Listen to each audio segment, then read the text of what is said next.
Welcome back, ladies and gentlemen, to Season 2 of the Universal Open, of course presented by Brisk and 7-Eleven. We've just seen Weiss take another 3-0 victory to move on and keep their hopes and dreams alive of qualification. But now we've got some more games coming your way. The next game we're going to have is NRG2 versus Dinglebell. Sorry, Dinglebell. I don't want to get that one wrong. Totally different thing. And I got it wrong. But anyway, that's our next match, He's gentlemen. been practicing that the entire time we've had off. He was ready to go. I can only apologise to you at home, so I'm sorry about that one, but it is Dinglebell. But Dinglebell is exciting. Anyway, let's talk about this game. We've got potentially one of our favourites for today to move on to qualify in NRG2. Some fantastic players on this team. Break it down for us. Who we got on this team and what are we expecting from them? I would actually say that we've almost undersold it if we're just saying one of the favourites for the day. I think we're saying one of the favourites for the entire tournament. Garrett G, pretty much universally accepted as the #1 player in North America right now. JNAPS, pretty much universally accepted as one of the old North American #1s. So you put those two together, and I think you've got a pretty sweet combination on your hands. We know individually how phenomenal they are. If they've got even an ounce of teamwork, they are one of the most dangerous teams in this tournament. Yeah, absolutely. On the other side, it's, of course, Dinglebell. It's going to be Derek and Bell.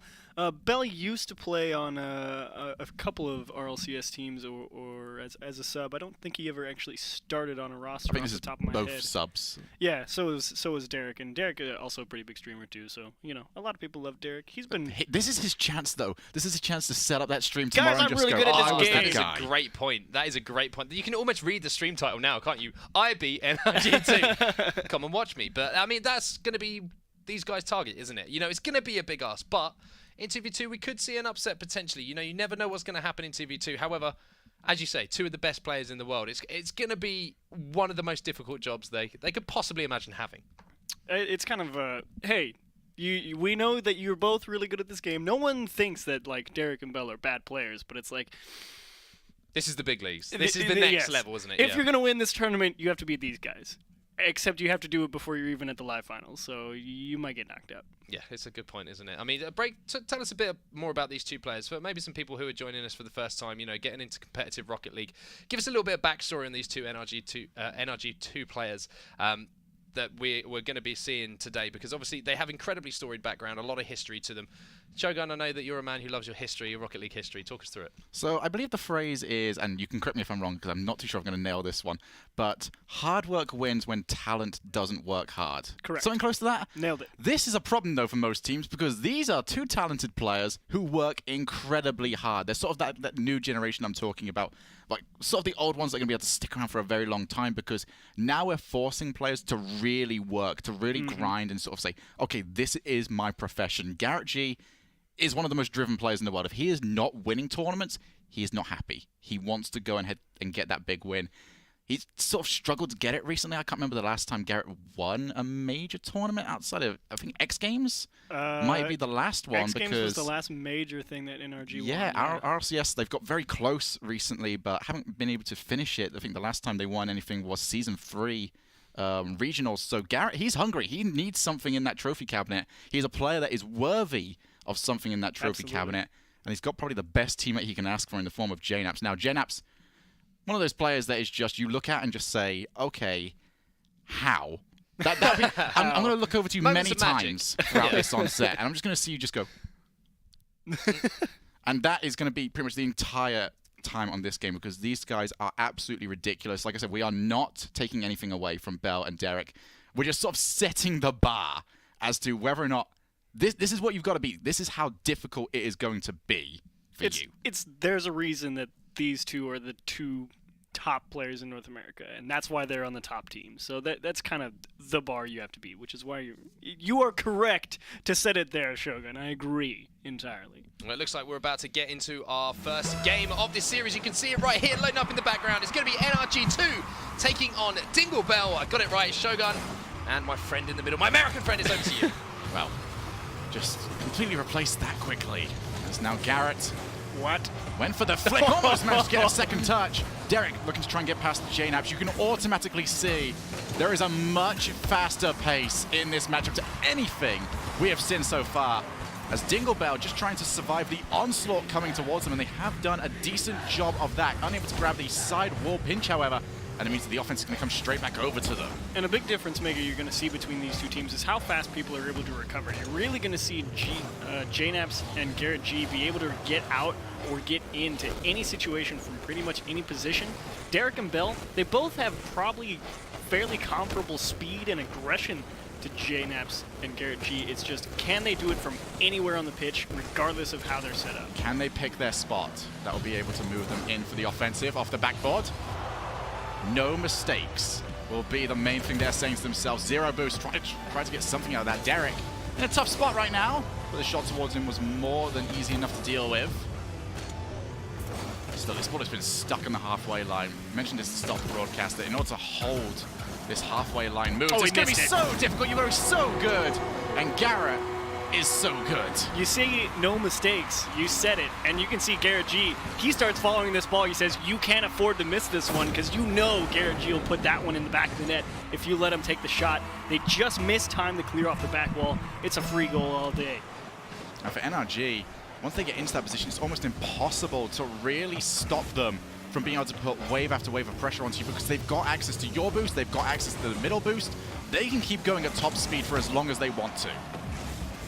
That's another thing that a lot of the pros are very, very good at, is keeping up their speed all around the pitch, and it's how they get to everything so quickly. They read the ball so well, their pathing is so well optimized. And that is one of those big challenges. Needed that one to try and roll straight up. Making use of the 2v1 advantage is Garrett G. He didn't need the extra one behind him, but it would have worked out either way. Derek really hoping on that challenge to roll up the corner instead of taking that nasty hop. Sometimes it doesn't go in your favor, though. It's going to be that ability to read the game early. Garrett, the only player cheating up. It's a shot on target and has managed to steal some boost. So Derek's got to be incredibly smart of how he plays this one forward. He's got it off the wall. Can potentially get a block, but unable to jump in front of the oncoming attack. Now Bell's got to take on the 2v1, and he's done well here. Operation Breakaway is a success. 2 goals to 1. Solid defense turns into a goal. Solid defense, exactly, and that's kind of what you can see, because you know Dinglebell might be a little bit outclassed, sure, here, but they still know exactly what they're doing. They're not averse to, you know, saying, okay, there's a pass coming, all I have to do is find the player. Bell does just that, sees the pass out of the midfield, cuts it off, and it's a free goal, because NRG2, I mean, they're cruising, they know they're really good, and they'll double commit on something like they think they can get away with that, and Bell's just going to show, no, you can't, but they'll come back after the kickoff. Garrett G lurking in the midfield, 3-1. Yeah, Bell able to get the block straight down here. However, Derek with the backflip, unable to get there in time. I don't know if he thought Bell was going to go back up for it. Either way, it was not the correct decision to make. NRG2 re-establishing themselves a comfortable lead, just over half the match left to play. It's kind of crushing as well if you're Dinglebell, allowing that goal to go right back in after you cut the lead in half and you say, look, we know we might be outmatched, but we can still hang with these guys, and to give it right back and to go down 2. Flip reset. Oh, I don't think he quite got it. And he looked like 3 wheels managed to get up there. There's going to be JNaps with another shot. The pace is just too much right now. NRG2 are just putting forward little balls, but they're not committing. You see just there, no jump to try and follow up that shot. Instead, tap it forward, immediately rotate around to steal boost, and get yourself back in position for another shot. It means that any jumps that we see from Dinglebell might actually be enough of a mistake to put them another goal behind. Bell takes the shot, open net to aim for. Hello. See, for those of you out there that thought just the more outclassed matches are the high-scoring ones, nope. Even when the teams are nice and close, it is still high-scoring over in 2s. That's always the fun part about 2s, is there, there's so little room for error. And of course, it's the same way in 3s, but 2s you really get to see even the most minor of mistakes. Just a slight positioning mistake can really cost a team, and oh my goodness, JNaps out of nowhere. I just can't believe this. They got caught out from this earlier on with the infield pass, where the shot was just straight into the middle. So they double down on the idea and say, okay, you've been able to stop the infield pass, but can you stop the follow-up? And the answer was no, Dinglebell couldn't. I don't know how much of that JNaps knew about, but he does have an incredible ability to always be in the position for that. So it gets to a point you have to look at and just go, yeah, you mean this. When you're JNaps, you know, you just fall in the right place and things happen your way. As that one's placed just out of reach of a diving Dinglebell player. JNaps, a nice pass upfield. And Derek, it was a good idea to challenge there. It bought a lot of time, just Bell still too far out.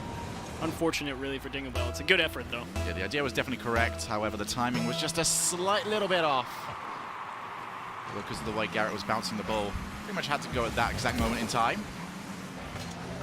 Going to come all the way straight out. Derek. Loose ball touch from him. That's going to lead to the ball going straight back over to Garrett. All the way down to JNaps. They are finding so much success with that move, but this time around unable to turn it in, but they've already started to rotate themselves back around. JNaps boosted back up. 6 goals to 2. Just over 90 seconds remaining. And JNaps looking to style on his opponent in his style, he shall. 7 goals to 2. NRG2. Just looking solid. Honestly, really kind of shocked that Bell didn't see that second touch coming from JNaps as he was rotating back into the net. Or rotating back into the midfield, just because as soon as JNaps touched that ball off the back wall, he kept boosting, and there was no illusion about what he was going to do, and Bell really just kind of caught off guard for once. Derek tries to cut around early. 0 boost for him, however. Make this life incredibly difficult for him. JNaps wants the flick. Not there, though. Infield passes from NRG2. So deadly so far. Small mistake, and it'll cost him. Oh, it's a weak shot. They get away with it. Straight back around. Garrett puts it up high. Wants to make it difficult for Derek, who is just being stretched around right now. Very little boost on the side of Dinglebell. It looks like another goal could almost be inevitable. And what another save there from Derek. Now they can break 2v1. Oh, it was only for a momentary second as Garrett takes away the pressure. Pre-jumps the shot. And that is just still around somehow, Dinglebell. You have to try and tip your cap to them. They've managed to survive They're this. fighting. They are fighting on defense for sure. Now the opportunity to break. Garrett has already recovered. And Derek's touches just have always been that slight bit too loose, offering the option for NRG2 to take the ball away, which they always take. Double commit. Oof. Just keep that ball a little bit closer to him, I think. Yeah, Bell also all game has kind of been following really, really close to Derek, and we touched on it a little bit earlier in one of the series. You really need to spread the field, even more so in 2s. It's because in 3s, generally you want to use the entire width of the field. 2s, you probably use about half between you and your teammate. Unfortunately, Bell is kind of crowding Derek a little bit and really limiting a lot of their options, I feel like. But, I mean, despite it being 8-2, it could have been a lot worse, you know? It definitely could have done. There was some glimpses of really good ideas, but you're seeing right now just the ball control and the map control that NRG2 can come up with. You are playing against something that is close to perfection. You have got to come out with an idea that is beyond that. Well, I mean, what a performance there from NRG2. I mean, not what we wouldn't have expected, to be honest with you. A fantastic performance across the board. 8-2 the score. But the thing that just impressed me so much is just the speed of their play, but the accuracy of their passing and finishing as well. I mean, you mentioned it before, Achieves. You said you're going to see 2 very good teams going up against each other, but one is very, very, very good. One is world class. One is good, one is world class. And you can just see the difference, right? I mean, yeah. I mean, to be fair, this was like NRG2, they put up that, what was it, 10-0 versus Royalty, and that was them, you know, being nice. This is an 8-2 again. Not super sweaty, but, you know, they pre-jumped a bunch of stuff. They're still having fun. It's like Derek and Bell, they're not bad players, and they're just cruising. So this actually lets us bring up a point that we were talking about earlier on, which is being able to predict what is happening next in the game. You're seeing it very often where a lot of the balls that NRG2 play are not designed to go into the back of the net right now. They are designed to set up that situation where a goal scoring opportunity is that much easier for themselves, like a double tap. They're not going straight to net. Instead, put it off the backboard, follow up yourself. That is an easier shot for them to score compared to just putting it onto the net and allowing someone else to save it. And that's what the best players in the world do, right? They create the best percentage plays, best percentage. High percentage. Exactly, the high percentage plays. It's the ones they're looking for, the easiest finish, the easiest opportunity when you are pulling opponents out of position to essentially create 1v1 opportunities or open nets. And you can see it there. I mean, they did it so well. But I mean, we have to give Dinglebell some credit again. They had some good plays in that one particularly from Bell there when he made that defensive block against the player and then got the breakaway goal. But I mean, one thing that you mentioned at the start of that game was one thing they can't afford to do is make mistakes. And the first goal was a mistake. And I mean, that's just going to sap all your confidence. I think the main thing right now is every single time they get caught behind the goal line with two players stopped moving, that is when they open up the floodgates, and that's when they allow NRG2 to do whatever they want. They have to keep those cards in motion no matter what. They need to get up in front of these players' faces and try and force those blocks, because whenever they did that, they were playing incredibly well. They start off trying to find a way through off the backboard. Garrett will not take that, but it's a big miss. And there's the follow-up opening goal to Dinglebell. So we say no mistakes. A rare one here from NRG2. Bell, it's a very slow pass off the back wall, and Garrett G just comes up empty on it. I mean, you could give him that 100, 1,000, 10,000 times, and that might be the only time he misses that. See just how well they can capitalize on this. Trying to cheat up the front. You're going to see a lot of teams coming for very different ideas off the kickoff. Some are going to go for the cheat, some are just going to go straight for boost. Both kickoffs have their pros and their cons. We'll be able to break those down for you more and more as we go through the tournament. Straight through to the middle. Those infield passes once again attempted. Now Derek, he's trying to race and get this place sorted out as quickly as possible because he had JNAPS right behind him, but he's done well enough. Bell makes it 2-0. And this was exactly what I was talking about with Bell. He was kind of crowding Derek in game number 1. I like the idea from Derek. You can see what he wanted. He wanted to get around the right side of the ball and kick it to the back post.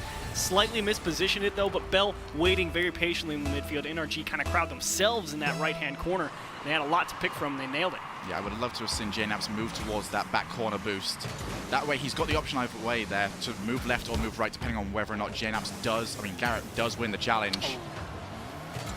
But too much confidence, I believe. Now JNAPS gonna go the entire way by himself. Set up for Garrett, who is not around. That risk reward I was talking about earlier on. Sometimes you have to believe that your teammate is capable of creating an opportunity from there. Now JNAPS is touch.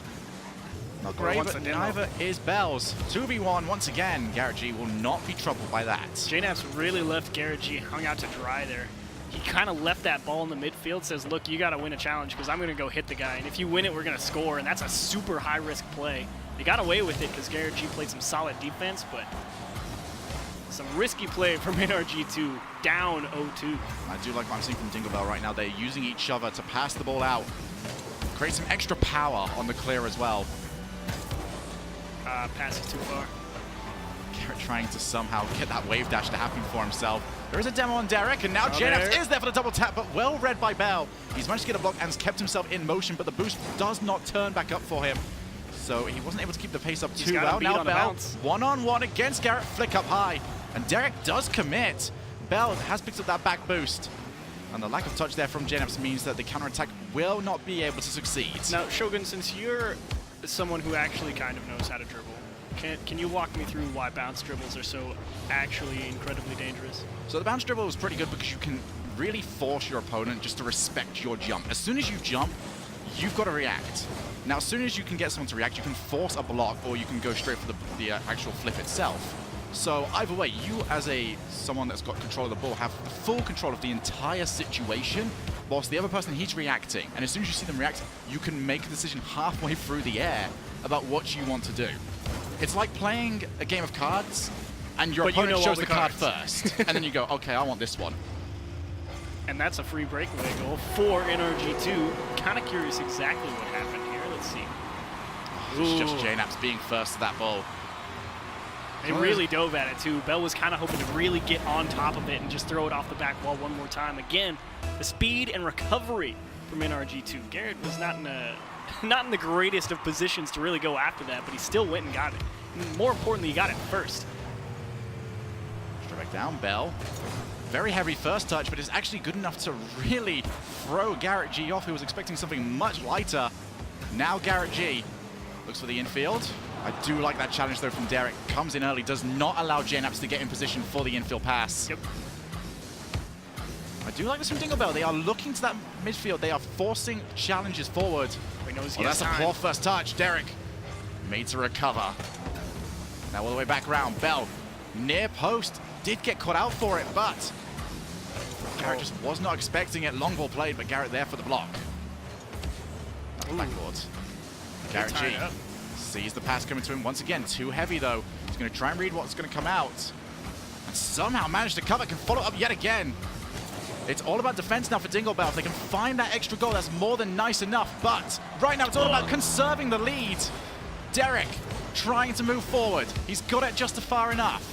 Bell, he will have boost, able to make something out of this play. It's going to drop down. Huge play from Derek. He can maybe set up once again, but nobody around. They had two different ideas, the pass and the demo. But if this was threes, maybe there would have been someone else around there to shoot it. Maybe but no, this is twos. You have to be on the same page. Gotta manage it. Derek up high, 30 seconds now. Nice. Lovely first touch. JNAPS locks that ball away. Bell with the shot, but forces the save from Garrett. That is more time wasted, however, and Bell has stolen some boost, so it's going to be him versus JNAPS. JNAPS doing well, doing phenomenal! Yes. 2 goals apiece! And this is what dribbling is all about. You got to be able to keep it close, give yourself a lot of options. Great first touch, a solid lead to himself, a hard cut to the left, and a quick snake cut back to the right. Powerful shot to the right-hand side. Dinglebell can't even save that unless they're already in the net set. It's just how quickly JNAPS took it on his hood, tied it up with 16 left. Clutch. Bell just came far too close to the middle with his rotation. Although there's Derek with a shot. Garrett picks himself up a save. I'll tell you what, at this rate, with how close this game has been, we might actually manage to find ourselves a contender for that 7-11 as JNAPS with the buzzer beater.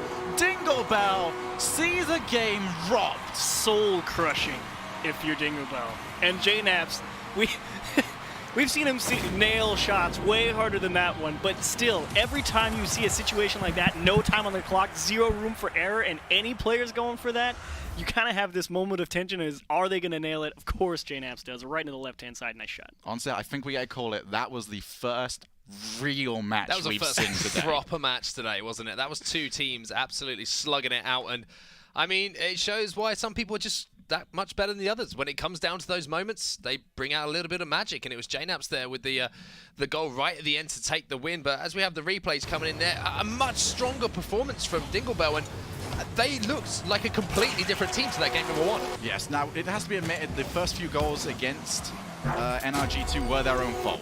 They made some absolutely criminal mistakes, but they recovered. Dinglebell did an incredible job of holding that midfield and not allowing too many mistakes. We can see some of their incredible defensive plays, but here is the play right here. Cut across one. We were talking about it earlier, how if you commit early, you've got someone behind you who can happen to move forward and block and clean up. But when JNAPS controls the ball that well, he is using your challenge as a chance to set himself up for another shot. That is how dangerous he is. Now, if there's one thing that I didn't like from NRG2 in that game, it was actually Garrett G and his boost management. I felt like he was using a ton of boost to accomplish not a whole lot. So I think if they want to avoid having to score a 0-second buzzer beater to win game number 3, I'd really like to see Garrett G just tone it down like maybe 1, maybe 2 notches on the boost. On the usage. notchometer. On the boost meter, notchometer. the theoretical boost meter instead of the actual boost meter, and just kind of play slightly more conservative, because there were a lot of chances that JNAPS set up for him that he couldn't go for because he had to go grab boost because he just wasted all of it. I was going to have to do a mental bounce back here from Dinglebell. That really was their game to win. Everything up until 15 seconds remaining looked like it was going their way. And just merely 17 seconds into game number 3, they find themselves a goal down. And unfortunately, this will be kind of a really telling first minute of the game. Do Dinglebell get absolutely crushed and defeated here after losing that game number 2 and just sort of duck out here and go through the lower bracket? Or do they rally, try and fight back here, make it a tough one in game 3? JNAPS looking for the flip reset. In fact, it's just going to go the entire way by himself. It bounces all the way back out. Garrett can make that shot, though. But JNAPS, his playmaking ability on show, and you have to maybe make the argument in 2's even more lethal. Even more lethal, I would say, absolutely, because we already know what JNAPS can do with, 1v2, 1v3 scenarios. It's like, give him all the time to set it up however he likes in a 2v2, and you've got the recipe for some magic for sure. JNAPS just allowing the shot to happen. Very nice job of holding off 2 players, and now he's going to look to try and control. Garrett G offering the option across field. Recognizing the pass probably won't happen now. The ball's pace has just slowed down a little bit too much. JNAPS, he's been on this ball now for a solid 20 seconds. Finally forced off. Looking for the pass out. JNaps is there for the shot, but just rolling off to the side. Derek, he's not going to have any options around. His only option is himself. Unfortunately for him, first touch just a little bit too heavy. Garrett had some hassle coming towards him from behind. Dinglebell, it seems like a lot of individual play. It seems like a lot of individual just slugging shots. There's not going to be much follow-up from those. They need to really slow it down and take a look at their options. Well, I feel like that's mostly stemming from how much they're focusing on making sure they don't leave any openings for Garrett and JNaps. They're so focused on saying, look, we cannot give them an inch, because if we do, they'll score off of it, and it's kind of limiting how aggressive they can really be on their approach. Block there from JNaps. Third goal could very well be the end of it, and that was the attempt. Bell pre-jumps the save and gets there in time. Touch. Now JNaps has got all the time in the world to set this up. What can they come up with? Nothing. Garrett back down to JNaps, and that is another big block. Over to the corner. See how well, though, NRG2 can just recover that ball, play it back to one another, and just continue their offensive momentum. Garrett G, he's got no one to stop him except the post, and Garrett G is not going to lose to any inanimate object. So that whole setup, like that entire sequence in that right hand or left hand orange corner, it's like I have the benefit of sitting here and knowing exactly how much boost JNaps and Garrett G have. And I'm sitting here like, why don't they just go challenge the ball? They have no boost. They can't do anything about it. And then I realized that they don't exactly know that they don't have any boost. And another one finds its way into the back of the net, and now I'm just sad. Yeah, Bell's touch was not good enough, I believe is the word. That's a good way to phrase that. Just straight back down with no teammates really around. And that does lead to a 4-0. And we were talking about how this game would be so telling about the mindset of Dinglebell. Could they bring it back after an incredibly close game number 2? To be fair, they've tried really hard. They have tried really hard, but the execution a lot of is focus so on much defense. lower than it was in the first 2 games. That's a good breakaway. Is it fast enough? No. Still somehow able to be around Derek. Pass back. Setting up for Bell. Would like to see the double tap attempt, and that's going to come straight back out. JNaps forced to respect. Now we find ourselves back down to the other end of the pitch. He's not going to be able to follow that one up. Instead, it's Garrett's. 2 players committed. JNaps has got plenty of time to see what he wants to do. Wants it off that backboard.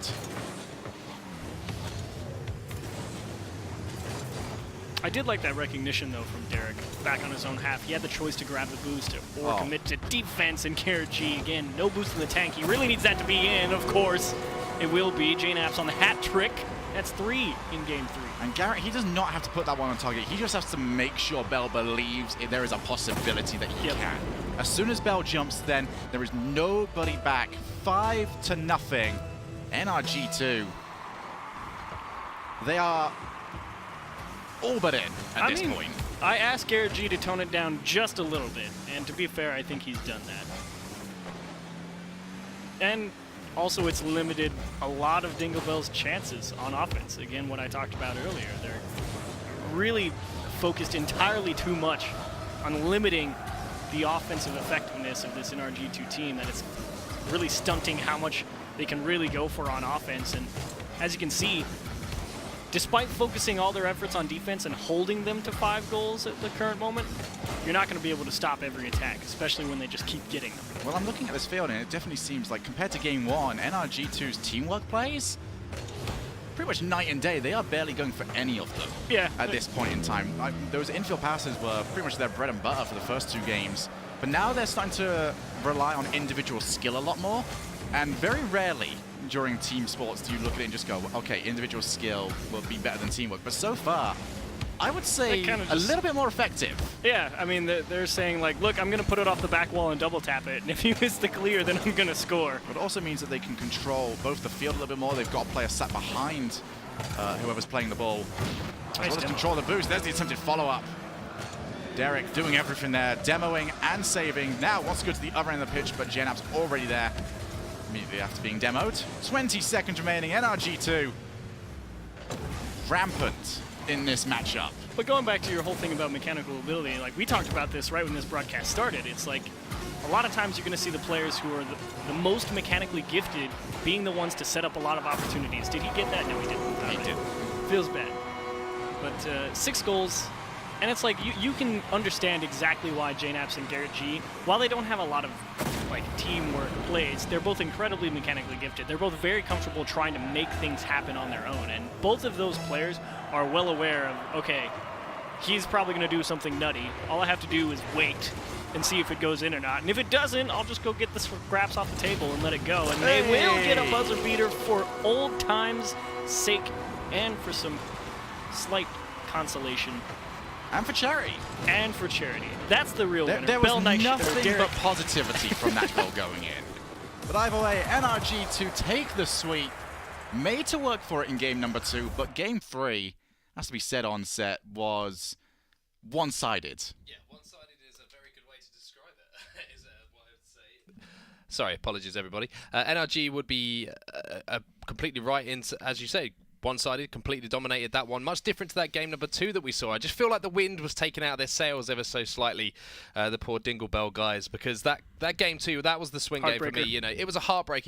You lose a game like that, you come into the next game in the series and you already feel like you've lost. You know, if you would close that game out, you start the next one, you know, you're full of fire, and you know, maybe something different can happen. But you have to say that just the class of NRG2 came through, not only in that game number 2 with the buzzer beater winner, but that game 3 was, as you guys were saying, you know, all about individual play, showing that they've got that plan B if they need it. Yeah, and I think this is a good opportunity as well for NRG2 to take on some teams, you know, that are pretty strong, and sort of figure out roughly what sort of play style they want to be going for as they reach the later stages. It's breakfast, you know? Yeah, because they're sort of figuring things out still. I think seeing the individual play style, I actually quite like a little bit more, because you're seeing two of the best playmakers and the best ball users throughout the entirety of Rocket League getting 100 boost and saying, okay, what can I do with this? I'm going to set this up in the nicest way possible, whilst you just got someone sat behind in that third man role typically, and just able to follow up. Can they take the shot? Awesome. If not, then they're already around to block whatever comes towards them and set up another playmaking ability. It is just round after round after round of offense that moves forward. And I like that a little bit more compared to the 1 or 2 chances you get from committing both players to a team. Yeah, and you really see, like, you can kind of tell a lot of the players, like, how much vision do they have? What are they really looking for on the pitch? Because, like, they start going for a lot of these plays, and a lot of it doesn't come from their own creativity. It comes from what the opposition gives them. It's like they have to sit there, touch a ball, and say, oh, what are they doing? They're doing that. I'm going to do that. And that all happens like that. It all happens so fast. And their ability to just observe and recognize all of these small opportunities in that short of time span is really just quite incredible. Yeah, I mean, they showed their class, they showed, you know, what they can do and what we can look forward to as well in the rest of the tournaments. One thing that we do have to mention, of course, you mentioned, you know, these two guys, JNaps and NRG2, they're going to be potential tournament favourites, not only favourites for qualification. So, you know, him and Garrett G definitely going to be players to watch out for, but also something that positive that came from it, you touched on it, Shogun. 22 goals scored in that series, so that's 220 meals which were provided by Soylent, so fantastic to have the support of Soylent. Obviously, we're doing our bit here, and those guys are as well to fight hunger in the world at the moment, so that 22 goals translates into 220 meals, which will be going forward to the World Food Program in the USA. So, fantastic stuff. No more hungry people. It's always good to hear, isn't it? Always good to hear. Always good to hear. Shogun, I know you got your burger down in the break, so you're not hungry right now. That's why you got a smile on your face. That was the quickest burger I've ever ate in my entire life. Yeah, you look good eating it. 3-bite challenge. Always the 3-bite challenge. Wow. I didn't even see 3, to be honest with you. I thought it was just you ate just it like the a one. duck. You just threw it up in the air and just that was it. But anyway, we also want to hear from you guys at home as well. So make sure you get in touch. Use that hashtag UOS2 so that we can hear from you guys any ideas that you have, any thoughts you have on what you've seen so far. If you think that NRG2 might be the favourites to take home the entire thing. Judging from that performance, gentlemen, and what we just saw from NRG2, are you still back in your prediction beforehand that these could be tournament favourites? Yes. And because they did show, you know, some real class there, didn't they? Yeah, absolutely. I mean, Dinglebell, like I said, it's breakfast. Like Derek and Bell, it's like they're good players, but it's breakfast. You know, there's still doesn't that kind of make it a little bit even more scary though? Because Derek and Bell, it sort of moved on in the RCS where that sub spot was just something you throw away because subs have been so much more utilized over the past few seasons. They are not slouches. They're good and they players. were made to just react to everything that came towards them. That is scary in amongst itself. There is something very dangerous about a team that can take a team that has got that much threat to them and just make them look decidedly average. It's very, very true. Well, something that we can bring you right now is another brisk bracket update, so we can see exactly how the action has been going on from across the other games as well. You can see here, obviously, NRG2 taking that win. They're going to be going up against Sathstroth, who just took down Birds and Bees 3-1. Space Station versus Full Metal Gaming still to get underway. Splice versus Upper 90 Esports we're going to be seeing very soon as well. And then in the losers bracket as well, you can see some games still waiting to get underway there. So NRG2 will be one game away now from qualifying, which is a pretty exciting prospect for them, but nothing short of what they would have expected coming into this. Yeah, I'd have to agree with that one pretty much. I mean, they've got a pretty difficult match ahead of them. Safstro are two players that have had a lot of potential about them but never really fully utilized it. I think this is their opportunity once again to sort of make that name for themselves, but in terms of qualifying, they've got to win one match and they've got two opportunities to do it. I would pretty much just put the rubber stamp on them saying, yeah, you're making it. Well, that is the thoughts of Shogun, and my thoughts are we should have another very, very quick break because, we're working hard here, aren't we, guys? We deserve another 5-minute break. But obviously, we've got some more awesome action going down in just a few minutes. Don't go anywhere. We'll be back right after this.